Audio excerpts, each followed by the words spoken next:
Aux yeux du monde extérieur, ils étaient le genre de famille que l'on enviait. Un mari charmant au travail stable, une femme gracieuse qui semblait maintenir la cohésion du foyer, et un adolescent poli qui la traitait avec respect. Les voisins lui disaient souvent combien elle avait de la chance et combien il était rare de voir une famille recomposée aussi harmonieuse. Chaque dimanche matin, ils entraient ensemble à l'église. Sa main posait délicatement sur le bras de son mari, tandis que son beau-fils marchait juste derrière eux. On échangeait des sourires, on se saluait poliment, et leur apparence suggérait une certaine stabilité. À l'intérieur, des photos ornaient les murs, vacances en famille, bougies d'anniversaire soufflées, événements marquants célébrés. Pour quiconque franchissait la porte d'entrée, l'accueil était chaleureux et rempli d'amour. L'épouse portait fièrement son rôle, se persuadant elle-même parfois d'être pleinement satisfaite. Son mari lui faisait entièrement confiance, ne remettant jamais en question sa loyauté ni ses démarches. Et le garçon se comportait comme n'importe quel adolescent, avide d'appartenir à une famille qui ne lui appartenait pas entièrement par le sang. En apparence, c'était le genre de vie auquel on aspirait. Mais derrière cette image soignée, des fissures commençaient déjà à se former, des fissures qu'aucune photographie ne pourrait jamais saisir. La perfection, après tout, est souvent une performance, et dans ce foyer, cet acte devenait de plus en plus difficile à maintenir. Le mari, un homme travailleur et dévoué à sa carrière, commença à passer de plus en plus de temps loin de chez lui. Ses intentions étaient nobles, assurer la sécurité, construire un avenir. Mais son absence était une chaise vide à table. Sa femme se retrouva à manger seule, son rire s'estompant à mesure que les nuits devenaient plus froides. La solitude s'installait silencieusement. Elle avait autrefois été le centre de son univers, mais maintenant, elle ressemblait davantage à une gardienne de sa maison, attendant son retour.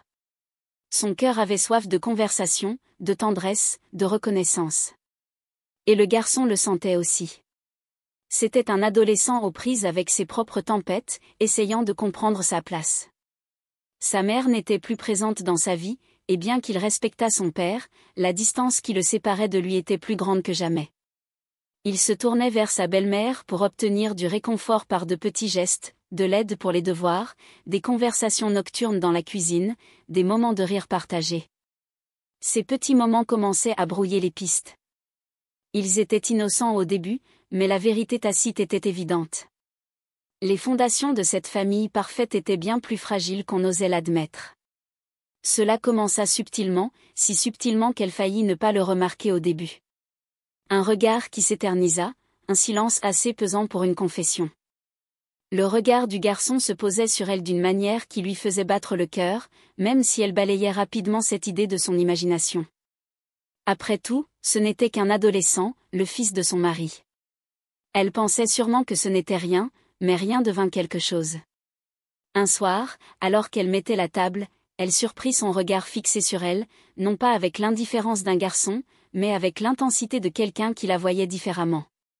Ses mains tremblaient légèrement en déposant les plats, un frisson la parcourant tout en remplissant la pièce. Elle essaya de l'ignorer, de se convaincre que c'était accidentel, insignifiant. Pourtant, les regards continuaient dans les moments de calme où son mari était absent. Elle observait un changement indéniable dans l'air. Le garçon se tenait plus près que nécessaire, sa voix plus douce, ses yeux scrutant les siens avec des questions qu'aucun d'eux n'osait exprimer à voix haute. Une graine dangereuse avait été plantée, une graine qui poussait dans le silence, arrosée par la solitude et le besoin de connexion. Et même si elle savait que c'était mal, une partie d'elle ne détournait pas le regard. Son mari travaillait de nouveau tard, quittant la maison dans le silence, à l'exception du faible bourdonnement de la télévision. Elle avait préparé un dîner simple, et le garçon la rejoignit ensuite dans le salon. Ils s'assirent côte à côte, ni trop près ni trop loin, jusqu'à ce que la distance entre eux semble disparaître d'elle-même. Un film passait à l'écran, mais aucun d'eux n'y prêta vraiment attention. Ce n'était pas du divertissement, mais de l'attention, un courant qu'il ne pouvait plus nier. Sa main effleura la sienne accidentellement alors qu'elle tendait la main vers la télécommande, au lieu de la retirer, elle s'attarda. L'espace d'un instant, elle se figea. Chaque partie d'elle-même hurlait que c'était mal, qu'elle s'engageait sur un territoire dangereux et interdit. Et pourtant, il y avait une attirance qu'elle ne pouvait expliquer, un vide en elle qu'elle remarqua soudain, même si c'était par erreur. Le garçon la regarda, les yeux emplis d'un non-dit, avant que la raison ne reprenne le dessus, un acte bref mais choquant brisa la fragile barrière qui les séparait. Ce fut rapide, imprudent, mais c'était suffisant. La ligne avait été franchie, et il n'y avait pas de retour en arrière possible. Le silence qui suivit fut insupportable. Tous deux faisaient comme si de rien n'était, et pourtant chaque regard les trahissait. La culpabilité la consumait, mais aussi un frisson inattendu. Elle resta éveillée cette nuit-là, son mari à ses côtés, le cœur battant non pas d'amour, mais de peur et du souvenir. Le soir suivant, elle le trouva dans la cuisine, l'attendant. Son visage était pâle, ses yeux agités. « C'était une erreur », murmura-t-elle, désespérée de l'enterrer. Il hocha la tête, mais son regard en disait long. Erreur ou pas, il ne le regrettait pas. Ce fut le début de leur conversation secrète. Le soir, lorsque le silence régnait dans la maison, il parlait à voix basse, prudent, attentif, mais incapable de s'arrêter point tantôt de l'école, tantôt de sa solitude, tantôt de ce moment non dit qui planait entre eux comme un fantôme. Chaque mot les tirait plus profondément. Ils s'étaient promis que cela ne se reproduirait plus, mais leur murmure même trahissait le mensonge, car à chaque secret partagé, ils créaient un lien plus fort que ce qu'ils n'auraient dû se permettre. Ils étaient pris dans leur propre piège, faisant de la culpabilité et de l'interdit un frisson. Une nuit, alors que la maison dormait dans le silence, le garçon la confronta. Sa voix était basse, tremblante mais aiguë, comme s'il l'avait répétée depuis des jours. « Tu ne diras pas à papa ce qu'on a fait, n'est-ce pas ?» Son souffle se coupa instantanément. Les mots, si clairs et si nus, transpercèrent l'obscurité. Pendant un instant, elle ne put parler. Le poids de sa question pesait contre elle, plus lourd que tout ce qu'elle avait ressenti. Elle aurait voulu lui crier dessus, lui rappeler combien c'était dangereux, que cela pouvait tout détruire. Mais son regard l'arrêta point. Il ne demandait pas seulement du réconfort, il exigeait de la complicité. Son silence s'éternisa, et ce silence à lui seul devint sa propre réponse.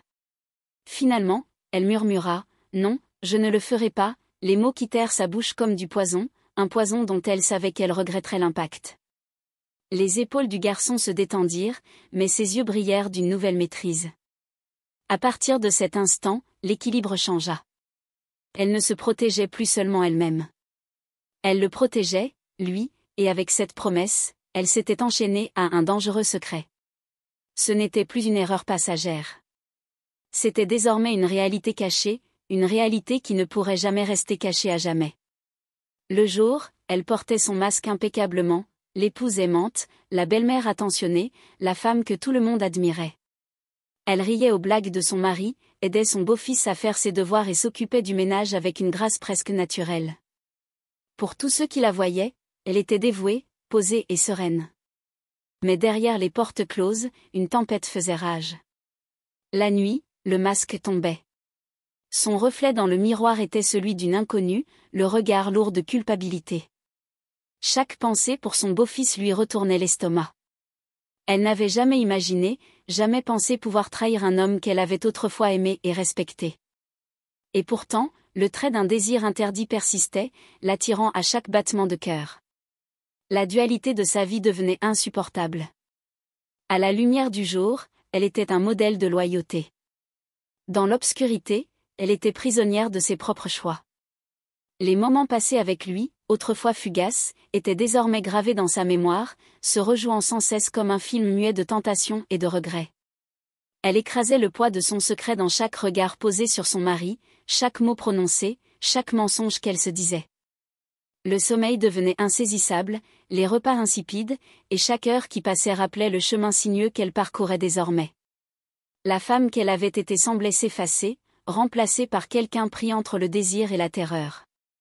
Le garçon sentait sa vulnérabilité, et avec elle, il grandissait. Ce qui avait commencé comme des regards subtils et fugaces se transforma en un regard délibéré. Il s'attardait trop longtemps, laissait sa main se poser sur la sienne par accident et posait des questions qui lui faisaient battre le cœur de peur. « Tu es inquiète, n'est-ce pas ?» disait-il avec un sourire narquois, testant ses réactions. Chaque défi était une affirmation silencieuse de contrôle, et elle se rétractait sous le poids de sa confiance. Plus elle était anxieuse, plus il semblait s'épanouir. Ce n'était pas seulement la proximité physique, c'était la dynamique du pouvoir, le jeu psychologique auquel il s'était donné. Chaque conversation chuchotée, chaque sourire secret renforçait le lien. Elle voulait résister, reprendre le terrain qu'elle avait perdu, mais le frisson et le désir entrelacé la maintenaient prisonnière de son orbite. Le beau-fils était un rappel dangereux que ce n'était plus un jeu. Leur secret avait pris vie, et elle était impuissante à enrayer son élan. Cette tension les suivit jusqu'à la table du dîner. Son mari, sans méfiance, riait et parlait de sa journée, passant les bols de nourriture avec aisance. Elle souriait poliment, hochait la tête et contribuait. Mais chaque geste, chaque mot était un chant de mine. Le beau-fils était assis en face d'elle, un sourire narquois presque imperceptible se dessinant. Un commentaire désinvolte par-ci, un regard subtil par-là, chaque message codé la mettant au défi de répondre. La conversation était normale en apparence, mais en dessous, un jeu silencieux du chat et de la souris se déroulait. Son pouce accélérait à chaque regard. La main du garçon effleura à peine la table pour envoyer un message, tout en veillant à ne pas alerter son père. Elle se surprit à s'excuser intérieurement pour ce bref contact, se reprochant sa faiblesse. Son mari, inconscient, raconta une anecdote du travail, des rires remplissant la pièce. Et pourtant, le danger sous-jacent était indéniable. Le regard du beau-fils croisa le sien avec une subtile insistance, et elle se surprit à le fixer trop longtemps avant de se dégager. Le jeu continua en silence, une question laissée sans réponse, une remarque chargée de sens caché, un geste de sa main qui restait longtemps après sa disparition. Le dîner prit fin, et la famille se dispersa. Le mari se retira dans son bureau, inconscient de la tension qui régnait à table, mais elle resta, le cœur battant, consciente que chaque petite interaction avec lui était un pas de plus dans un monde dont elle ne pourrait jamais s'échapper. Tout avait commencé assez innocemment, du moins c'est ce qu'elle se disait. Une remarque désinvolte d'un voisin, un regard langoureux d'un ami, une question qui semblait anodine au premier abord, mais dont la suspicion sous-jacente était indéniable. On commença à remarquer la proximité inhabituelle entre elle et son beau-fils. Un après-midi, elle surprit Madame John, une voisine de longue date, les observant de l'autre côté de la rue. La façon dont son regard s'attardait une seconde de trop, le léger froncement de son front, suffisait à lui glacer le sang. Des murmures commencèrent à circuler subtilement, des murmures qu'elle tentait de prendre pour de la paranoïa. Mais chaque rire, chaque sourire échangé avec son beau-fils semblait comme si le monde pouvait voir ce qu'elle cherchait désespérément à cacher. Même les petits gestes, une main sur l'épaule, un moment de rire partagé semblaient des révélations dangereuses. Chaque mouvement qu'elle faisait était désormais chargé de risques, et elle se retrouva à deviner chaque interaction, repassant chaque détail dans sa tête. Les murs de sa maison, autrefois un sanctuaire, semblaient maintenant se refermer sur elle, amplifiant la possibilité que la vérité puisse lui échapper à tout instant. Et puis vint la menace. Un soir, dans la pénombre du salon, il s'approcha d'elle, le regard perçant et inébranlable. « Et si tu me résistes, si tu essaies d'arrêter ça, dit-il d'une voix basse mais ferme, je peux lui dire, je peux tout dire à papa. » Son cœur s'arrêta. Ces mots n'étaient pas une supplication, c'était un ordre. L'équilibre des pouvoirs avait complètement changé. Elle avait autrefois maîtrisé ses désirs, le secret qui les protégeait tous les deux. Mais maintenant, le garçon était aux commandes, utilisant leur secret comme un levier. Elle avait envie de crier, de se défendre, de retrouver sa supériorité morale. Mais elle savait que la menace était réelle. Il pouvait tout détruire en un instant, le mariage, la famille, la vie qu'elle avait tant travaillé à préserver. Chaque instinct la poussait à fuir. Pourtant, un mélange de peur et d'un attachement interdit persistant la maintenait clouée sur place. La pièce semblait plus petite, l'air plus lourd, tandis qu'elle prenait conscience de l'ampleur du danger dans lequel elle se trouvait. Elle n'était plus seulement prisonnière du secret. Elle en était devenue l'otage, et son beau-fils, conscient de leur transgression, exerçait un contrôle absolu sur elle comme une arme qu'elle ne pouvait détourner. La nuit, elle restait éveillée dans un lit qui avait autrefois été un refuge. Les ombres de la pièce semblaient se moquer d'elle, et chaque craquement du parquet faisait battre son cœur. La peur d'être découverte la consumait. Que se passerait-il s'il la prenait ? Pourrait-elle affronter la trahison dans son regard, le chagrin, la colère ? Elle imaginait sa voix tremblante de douleur, face à la vérité. Elle imaginait leur vie se briser dans le chaos, les amis se détournant, les voisins chuchotant, et le garçon, autrefois innocent, désormais à jamais souillé par ses propres actes. Chaque scénario se déroulait dans son esprit comme un film qu'elle ne pouvait arrêter. Même la routine quotidienne devenait insupportable. Un coup à la porte, un appel d'un ami, un regard dans ses pas, et chaque instant lui rappelait que le secret qu'elle portait était un fil électrique capable d'exploser à tout instant. Elle était prisonnière d'un cauchemar qu'elle avait créé, prise entre la culpabilité et la peur, le désir et l'effroi. Son esprit s'emballait sans fin, et le sommeil ne lui offrait aucun répit. Être constamment exposée était devenu sa nouvelle réalité, et elle réalisait que la vie qu'elle chérissait autrefois n'existait plus que dans ses souvenirs, une illusion fragile au bord de l'effondrement. Depuis des mois, il sentait que quelque chose clochait, de petites incohérences, des expressions fugaces, une tension subtile à la maison, des détails qu'il avait autrefois négligés lui faisaient maintenant signe. Le mari commença à remarquer les regards furtifs, les murmures nocturnes inexpliqués et les faibles traces d'une vie qui ne lui semblait plus familière. Il suivit d'abord la piste discrètement, faisant semblant de ne rien remarquer, testant, observant, rassemblant des fragments de vérité. Chaque découverte était un coup dur, une fissure profonde dans la façade qu'ils avaient si soigneusement entretenue. Les photos au mur, autrefois symboles de bonheur, semblaient maintenant creuses. Les rires dans le salon, autrefois réconfortants, étaient forcés et fragiles. Et puis vint l'indéniable révélation. Un message laissé en suspens, un glissement de main, une confession entendue par hasard suffirent à dévoiler le tissu de trahison qu'ils avaient tissé. En un instant, l'illusion de leur vie parfaite vola en éclats. Le mari les confronta, les yeux écarquillés par le choc, la douleur et l'incrédulité. Les mots fusèrent, les accusations volèrent, et le silence qui suivit fut plus pesant que n'importe quelle conversation. La famille parfaite en laquelle il avait cru n'était qu'un mirage. Les conséquences furent rapides et impitoyables. Le mariage s'effondra sous le poids de la tromperie. La confiance, autrefois inébranlable, disparut, remplacée par le chagrin et la colère. Amis et voisins reculèrent, incrédules, chuchotant ce qui s'était passé. Leur jugement était incisif et impitoyable. Le beau-fils, autrefois membre de la famille, était désormais le symbole de la transgression. Sa présence rappelait les limites franchies et l'innocence perdue. Elle, l'épouse, était en ruine, hantée non seulement par les dommages causés à sa famille, mais aussi par ses propres choix qui les avaient conduits à cette dévastation. Chaque souvenir devenait un couteau, chaque rire un écho douloureux de ce qui aurait pu être. La maison, autrefois pleine, était désormais froide.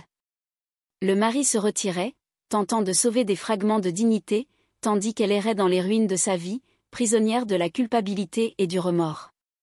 La vie qu'elle avait soigneusement entretenue, l'image de la perfection, avait disparu, ne laissant que la dure réalité des conséquences qu'elle ne pourrait jamais effacer.